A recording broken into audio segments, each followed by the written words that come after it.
tafadhali bofya neno subscribe ili kuwa mwanafamilia bora wa Chamsa TV. Gonga alama ya kengele ili kupata habari na matukio mbalimbali yanayotokea kila juma. Chamsa TV, daima tunakujali. Nisa Kichaula alipata neema mnamo mwaka 1991 mwezi Desemba kupelekwa kuonyeshwa ulimwengu wa pili ama eneo la pili la maisha ya mwanadamu baada ya maisha haya, na akachukuliwa ghafla, akajikuta yupo nchi nyingine na kuonyeshwa Jehanamu na kuzimu. Kote huko alipitishwa, kufumba na kufumbua, nikajikuta mimi niko katika ulimwengu mwingine nikiwa na mwili wangu hivi hivi, lakini nikajikuta niko eneo tofauti na maeneo ya nyumbani. Sasa kwa sababu mimi ndio nilikuwa nikitoka, japokuwa wale wenzangu hadi walioiona ni tofauti na mimi niliyokuwa nikiiona. Nilipokuwa nimetoka ule mwili wa kawaida, nikajikuta niko katika mwili wangu Nisa, lakini niko eneo tofauti. Nilifika kwenye bonde moja. Lile bonde nililokuwepo lilikuwa ni bonde moja kubwa sana, na lile bonde lilikuwa halina miti, lilikuwa halina nyumba, lilikuwa halina wanyama, wala yani hakuna vitu chochote kitambaacho wala kilukacho, na hali ya hewa ilikuwa tofauti na hali ya hewa iliyoko duniani. Sasa nikaanza kutazama, lilikuwa ni bonde ambalo lina majani mafupi, lakini hali ya hewa ya kule iko tofauti na hali ya hewa iliyoko duniani. Nilipokuwa niko katika lile eneo, nikawa naanza kujiuliza. Nilikuwa nyumbani pamoja na wenzangu, nyumbani kwenye hali ya hewa inayojulikana, kwenye nyumba, miti, magari, wanyama. Sasa ni nini kimenileta huku? Nimefikaje mahali hapa? Kwa hiyo nikajiuliza maswali mengi pasipo kupata majibu, maana kwa wakati huo nilikuwa mimi mwenyewe, mtu wa kunijibu alikuwa hayupo.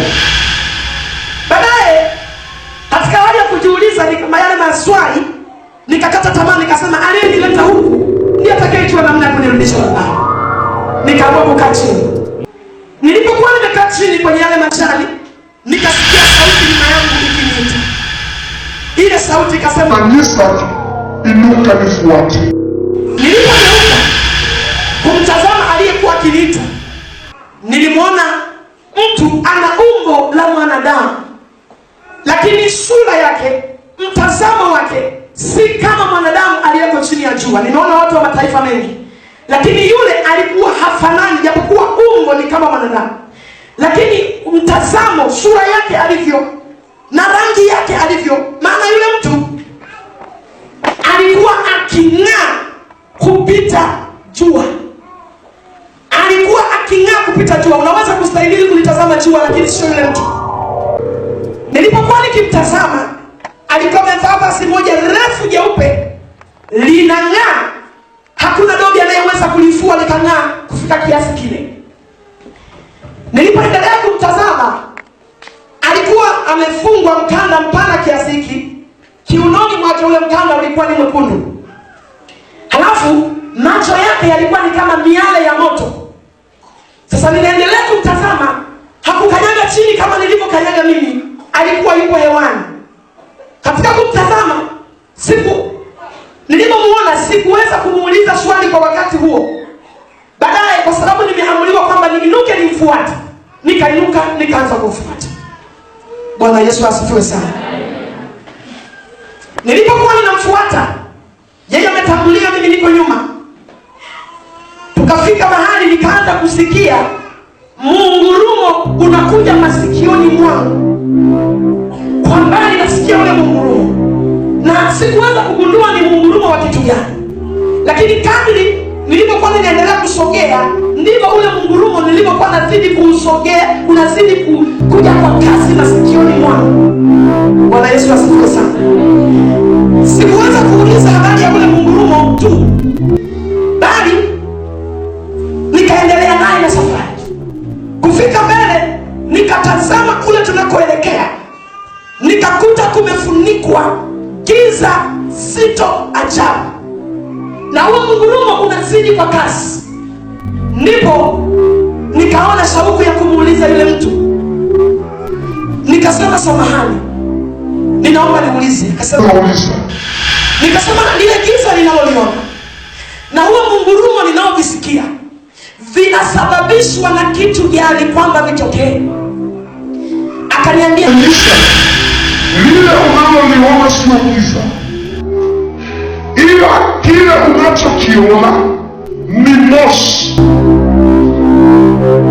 Huo mgurumo unaosikia na huo moshi unaoona vinatoka sehemu ya jehanamu.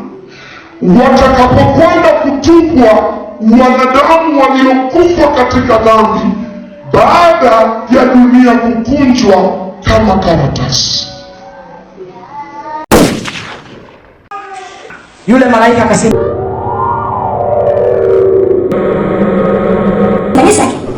sasa ninakwenda kukuonyesha jehanamu ya watu waliozijua siri za Mungu, kisha wakazipiga teke, wakaona hazifai, wakafa kabla hawajatubu. Jehanamu yao imetengwa.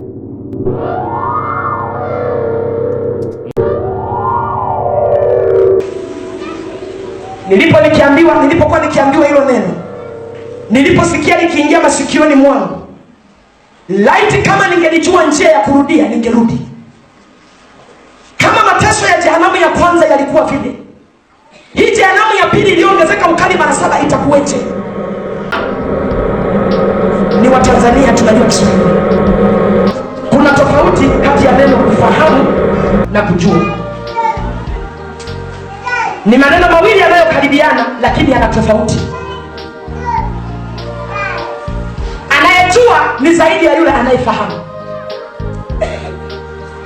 Hawa watu walizijua siri za Mungu. Kama ni vitu vya uvunguni kwa Mungu, kwenye meza ya Mungu uvunguni, walijijua. Walijua hazina ya Mungu ilivyo, walijua. Baadaye wakaona haifai, wakapiga teke, wakarudia dhambi yao ya kwanza, wakafa katika dhambi kabla hawajatubu.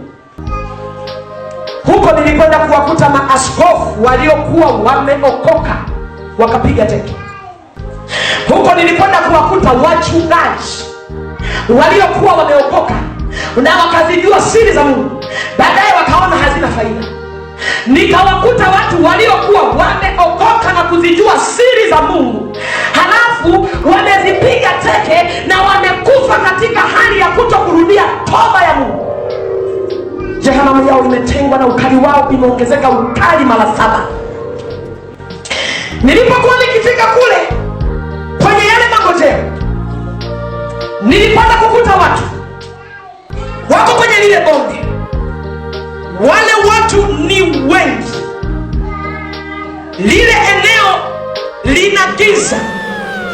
Tulipofika giza lile likaondoka, nikaona umati wa watu ulio mwingi. Wale watu wanalia. Wale watu wanalia. Wanalia, hakuna amani. Naomba nisikilize mpendo kwa umakini. Nilipokuwa nimesimama lile eneo, aliinuka mtu wa kwanza ndani ya lile shimo, akasema, Bwana. Yani hata anaposema ni kama anakoloma, sauti yake haieleweki. Amechoka na kulia, mwili wake umechoka. Laiti wangelijua, kama laiti kungelikuwa na kifo mahali pale, watu wote wangeliweza kujiua ili waepukane na ile tabu wanayoipata. Lakini mauti imekamatwa kwenye mikono ya Mungu. Mtu wa kwanza aliinuka akasema,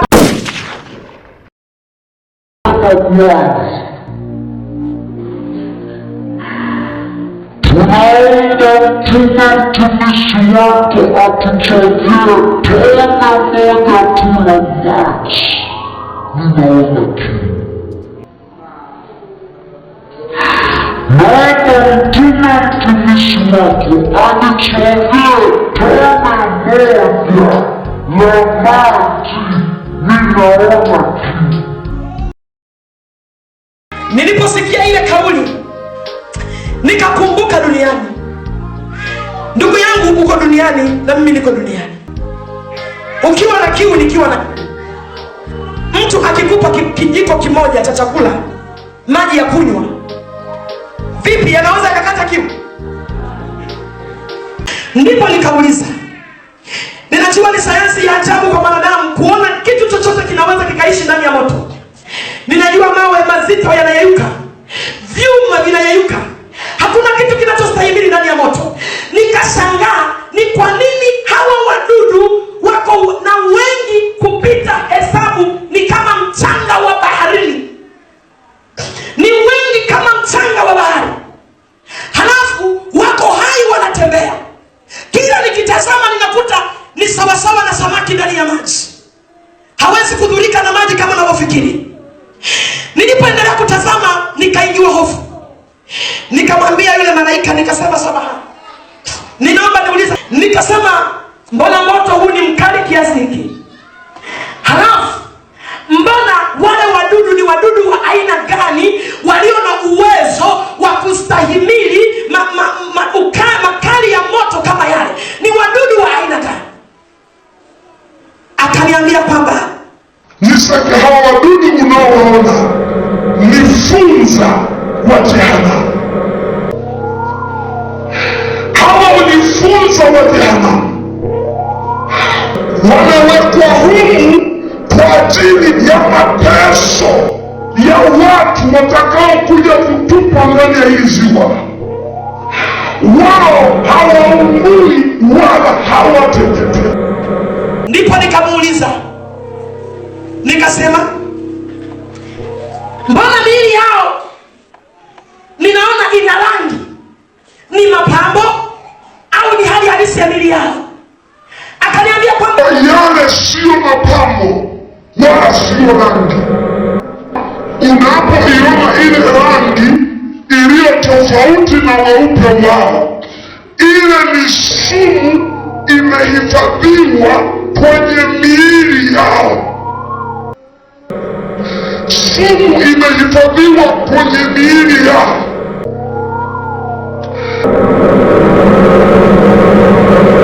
Unavyoyaona hayo meno, ukali wake, yana uwezo wa kutoboa hata fuvu la kichwa cha mtu. Yakisha kutoboa, wanatokeza upande wa pili, yaani wanatoboa halafu wanapita, wanatokeza upande wa pili, na wakisha kupita upande wa pili, mahali walipopita wanamwachia mwanadamu sumu kali inaendelea kumtesa, na huku mateso ya moto yanaendelea kumtesa vibaya, na huku mauti ikiwa imekamata mikononi mwa Mungu. Nilipotazama ile hali nikalia kwa uchungu sana, nikalia mno kutazama kwanza mateso ya moto wenyewe ulivyo, halafu bado huko ndani kumewekwa funza wenye sumu kwa ajili ya kumtesa mwanadamu atakayekuja kutupa ndani ya hilo ziwa. Nikiwa nimesimama maeneo hayo, yule malaika akaniambia, twende nikuonyeshe mahali walipo hao watu wanaosubiri. Wamewekwa kwenye kifungo, sehemu kwenye bonde la mangojeo, wanasubiri yule aliyewadanganya.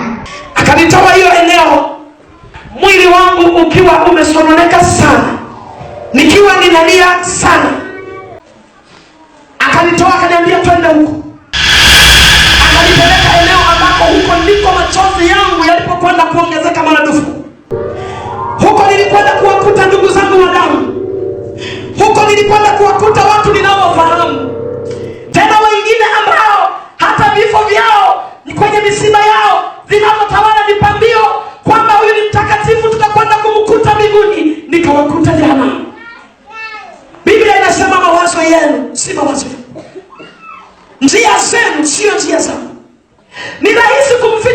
kile ufanyacho. Ni rahisi kumficha mwanadamu, ni rahisi. Ni rahisi kumficha mchungaji wako kile unachokifanya, lakini mwisho wa yote liko pepeto ambalo hakuna mwenye akili anayeweza kuvuka hapo. Hakuna mwenye ufahamu wa kawaida anayeweza kuvuka hapo. Nilipofika lile eneo, mtu wa kwanza kunionyesha alikuwa ni babu yangu upande wa mama. Ninafika pale namkuta babu. Yule babu duniani alikuwa ni mwinjilisti, mtumishi wa kanisa. Kabla sijazaliwa ametumikia kanisa. Kabla sijazaliwa anafanya kazi ya Mungu, na watu walimtambua ya kwamba ni mtumishi fulani, yuko maeneo fulani. Kumbe njia zake wanadamu walizitambua kwamba ni njema, kumbe amefarakana na Mungu. Itakufaa nini umfiche Mungu ili mwanadamu akuone ni mwema? Yuko Mungu anayejua kuangalia ndani ya moyo. Yuko Mungu anayejua kuchunguza. Mungu amenituma kwako nikwambie, yule babu alizikwa kwa heshima. Siku ya kifo chake alizikwa kwa heshima. Wachungaji, maaskofu walikuwepo kwenye msiba wakijua ni mtumishi wa Mungu. Wamefurika hapo. Hata ukiingia mtu unalia, wanakwambia nyamaza, imba wimbo, huyu ni mtumishi wa Mungu, tutamkuta mbinguni.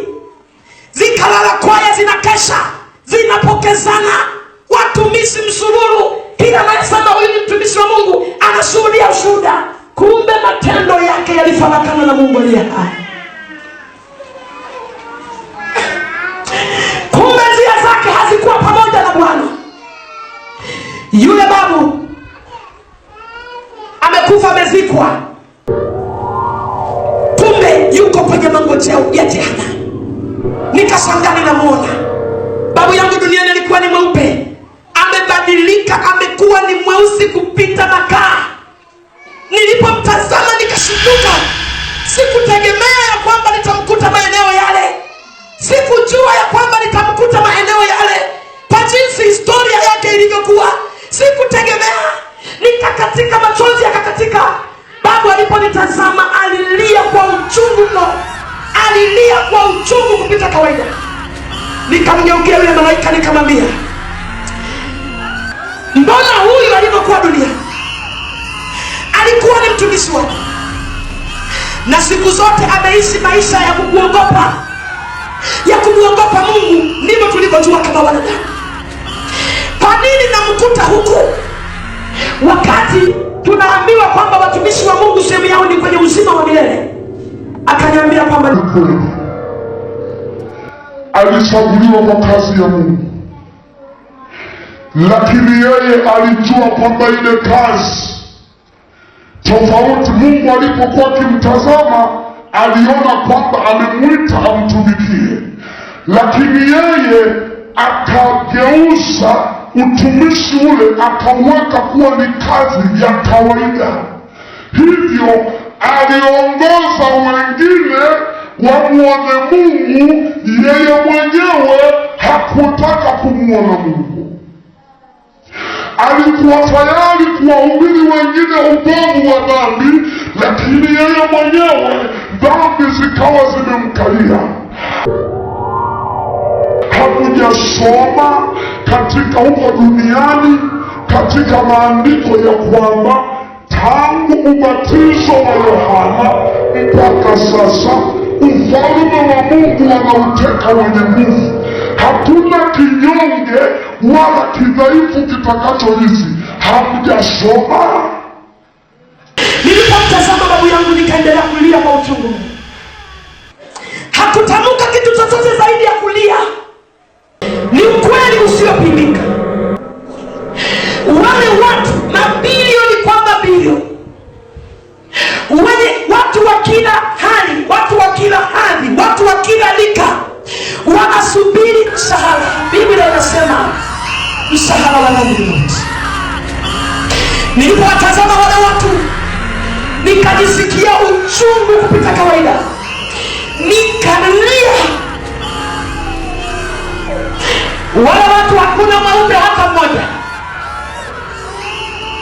watu wote ni weusi kupita masizi. Hakuna mtu aliye mweupe wala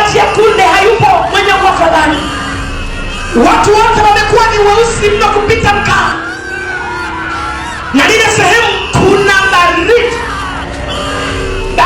ya ajabu iliyofunika hilo eneo. Na nilipotazama lile eneo, hakuna maji, hakuna hali yoyote ya kijani kibichi, ni hali ambayo haina matumaini. Nilipotazama nikakuta lile eneo, wale watu waliopo lile eneo, nimekwambia kwamba hakuna maji, halafu hakuna hali yoyote ya kijani kibichi. Unapoona ni sehemu ambayo ni kama jangwa, huwa ninasema siku zote unapoona hali ya kijani kibichi hii, jua neema ya Mungu bado haijaondolewa kwetu, huruma ya Mungu bado iko kwetu. Wale watu nikakuta kila mmoja ulimi wake umevutwa unafika karibu na kifua chake, awe mrefu awe mfupi, ulimi wake umevutwa unafika kifuani pake. Ndipo nilipowatazama wale watu, nikamuuliza yule malaika, nikasema samahani, naomba niulize. Nikasema hawa watu kwa nini dini zao zimevutwa namna hii? Ni kwa nini dini zao ziko katika hali hiyo, na hakuna unayemuona akiwa katika hali ya amani? Ndugu zangu, ni kweli utafurahi dakika moja ukiwa kwenye uzinzi, utafurahi dakika moja ukiwa kwenye ulevi, utafurahi dakika moja ukiwa kwenye uongo, utafurahi dakika moja ukiwa kwenye hali ya dunia. Lakini kumbuka, anasa ya dunia ya muda mfupi ikusababishia mateso ya milele yasiyokoma, mateso ya milele yasiyo na mwisho. Neno milele maana yake ni endelevu, yasiyo na mwisho. Kwa ajili ya uzinzi, kwa ajili ya uongo tu ukaingia kwenye mateso kama yale, ninaamini ile sehemu angepita mtu akahubiri na Biblia tu, asingekuwepo hata mmoja ambaye angekataa kuokoka. Wote wangelisema tunakubali kuokoka, lakini wanawezaje kupona? Neema ya Mungu imefungwa, neema ya Mungu imekamatwa. Ni mlango ambao ukifunguliwa mara moja hauwezi kufunguliwa tena. Bwana Yesu asifiwe sana. Nikamuuliza yule malaika, kwa nini hao watu dini zimevutwa namna hii? Akaniambia kwamba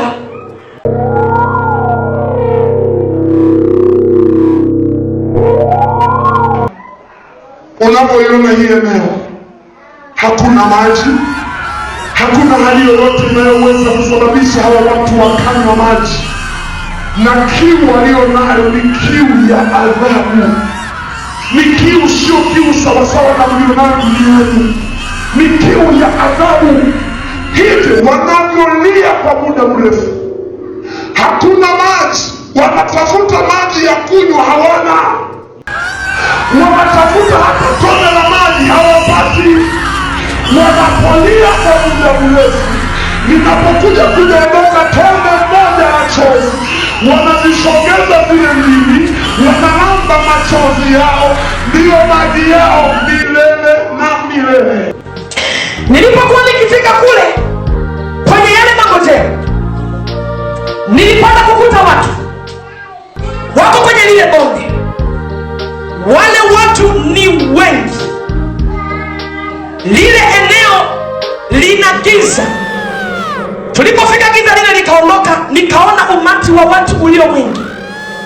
Wale watu wanalia,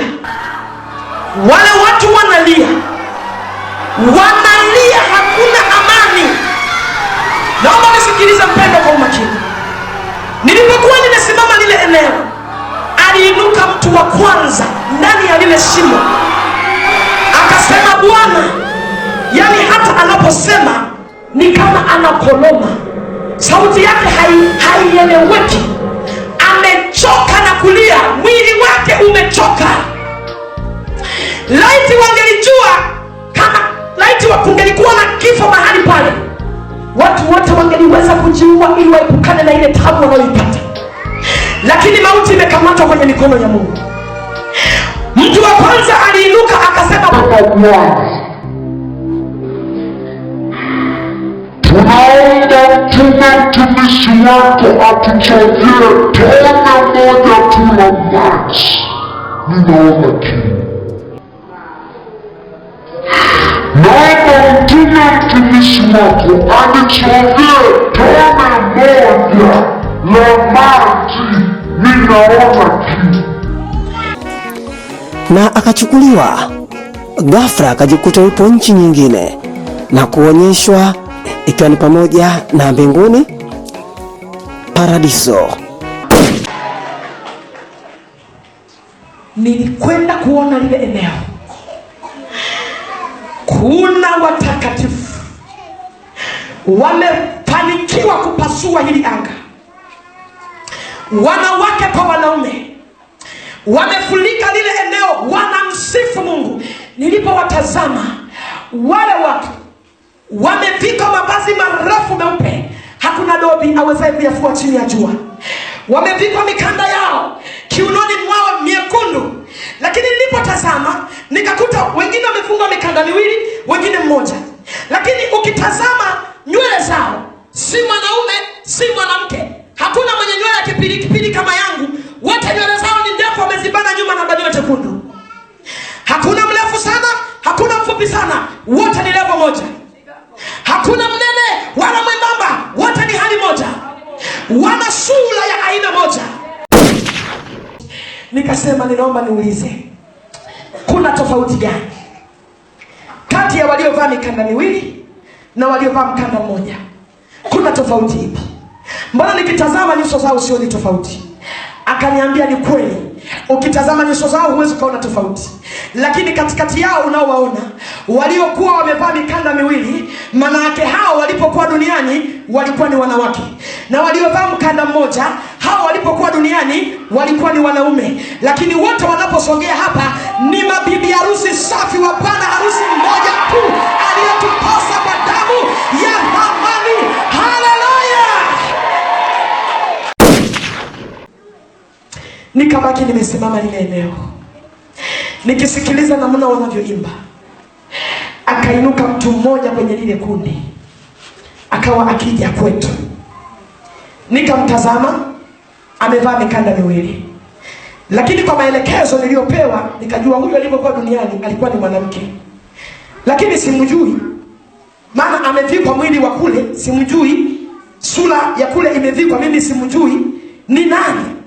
Lakini alipokuwa akisogea, Mungu alikuwa anataka kunieleza ya kwamba kila kabila, kila lugha, kila jamaa, kila taifa na kila ukoo unaokubali ya kwamba Yesu ni Bwana na Mwokozi kwenye maisha yao, wana nafasi kwenye uzima wa milele. Hata kabila langu mimi na Kikinga tuna nafasi kwenye uzima wa milele.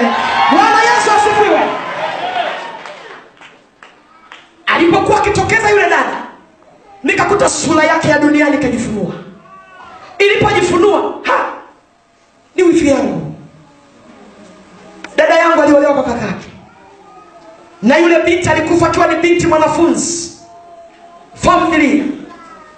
Waliofika Mbeya, kuna shule moja inaitwa Mbeya Day, alikuwa ni mwanafunzi wa shule inayoitwa Mbeya Day.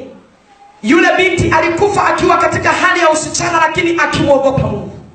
Sikilizeni mabinti, watu wengi wanasema wokovu ukiwa binti huwezi kusimama, penye nia pana njia. Ukiwa kijana huwezi kuokoka, penye nia pana njia. Waliodhamiria kumwona Mungu wanamuona hata katika ujana wao. Ni binti asiyekuwa bize na mambo ya dunia.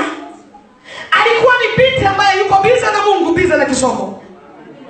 Pamoja na kifo chake kwamba kilikuja ghafla, lakini moyoni mwake aliendelea kujiandaa. Biblia inasema kaeni macho, hamjui saa wala dakika wala siku wala mwaka atakaokuja mwana wa Adamu kwako. Yule binti amekufa. Nikashangaa na kwenda kumwona lile eneo. Amebadilika. Nywele zake za kipilipili hazipo tena, amezibana nyuma na banio jekundu. Wembamba aliyokuwa nao haupo tena, ule weusi aliyokuwa nao haupo tena. Amevikwa vazi refu mpaka miguuni, linang'aa kupita jua. Anang'aa, yule binti anapendeza. Misaki umekuja huko?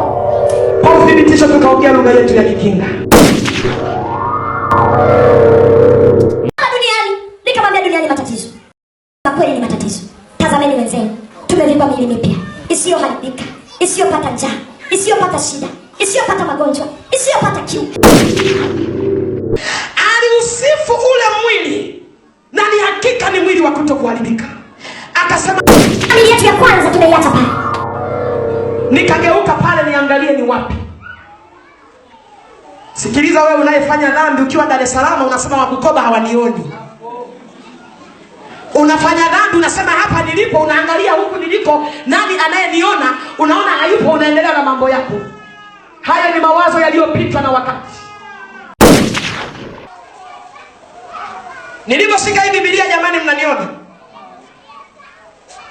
Aliponiambia miili yetu ya kwanza tumeiacha pale,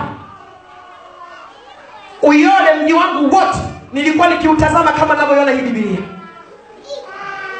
Mji wote umevutwa kwa karibu, yaani hapo chini ni mbali mno. Mji wote ninauona kama ninavyoiona hii Biblia hapa juu. Aliposema miili yetu ya kwanza tumeiacha pale, ninageuka nakuta mbona huu ni mji wa nyumbani? Nikaangalia nikakuta watu wako busy na maisha. Wenye baskeli wanaendesha, wakina mama sokoni, kila mmoja na shughuli yake, yuko busy. Nikaangalia macho, nikakuta nasogezewa makaburi. Yakasogea yale makaburi. Yaliposogea nikakuta makaburi ya watu yanaonekana, na vibao vile vinavyoandikwa vya msalaba majina yao yanasomeka, ninayasoma nikiwa kule.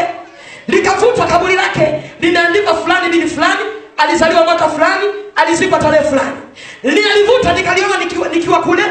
Kaburi lake limejaa maua. Unajua yeye alikufa mwezi wa 4. Kwetu kule kuna waga na mvua nyingi sana. Sasa maua yale waliopanda wanafunzi wenzake, mataji walioweka juu ya kaburi lake yaliwekwa na maua fulani. Sijui jua kama huku yako maua kitenge. Yale maua hayategemei mizizi ili yachanue. Ukiyaweka tu yakikutana na udongo na maji yanachanua. Sasa yakawa yameenea kwenye kaburi lake, na yaona maua kitenge yako pale. Nikaangalia, akaniambia kwamba miili yetu ya kwanza tumeiacha pale. Tumevikwa miili mipya isiyoharibika, isiyopata shida, isiyopata mateso, isiyopata maumivu. Nikautamani ule mwili, hakika ni mwili wa kutokuharibika.